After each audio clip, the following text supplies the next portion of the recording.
Okay. So ngayon naisipan kong gumawa ng video. Ito yung mga 5 bagay na natutunan ko bilang isang creative noong 2025 at gumawa ako ng listahan para may share to sa inyo. Starting with number 1 is be comfortable with your exploration. Tendency ay kung isa kang creative na aakit ka sa iba't ibang bagay. Siguro sa visuals, music, arts, photography, videography, kung ano man yun. Kung marami kang interests at palipat-lipat ka ng gusto, huwag mong isipin na weakness siya, na kailangan mag-stick ka sa isang bagay o ginagawa ko is nag-edit ako ng video. So, video editor ako, di ba? Photography. So, siguro photographer lang ako. Pero, you don't have to stay in one place. Exploration doesn't erase who you are. It reveals who you haven't met yet. Okay. So, next is don't pressure your pacing.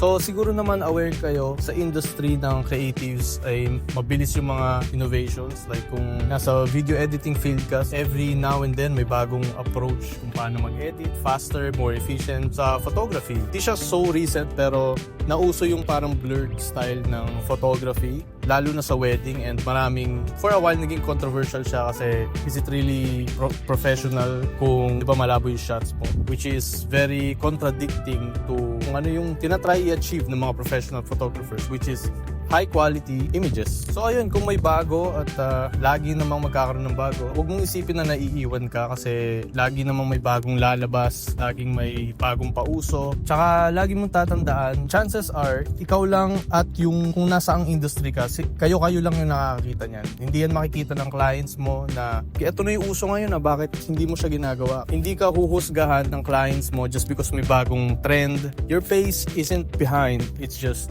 private.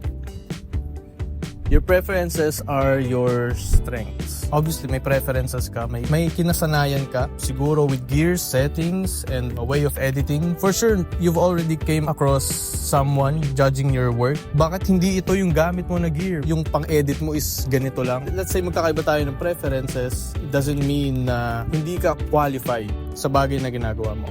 Tandaan nyo kung lahat tayo, iisa lang ang approach, then wala nang sense yung originality. Your preferences aren't holding you back, they're pointing you forward. Your vision is vulnerable, and that's normal.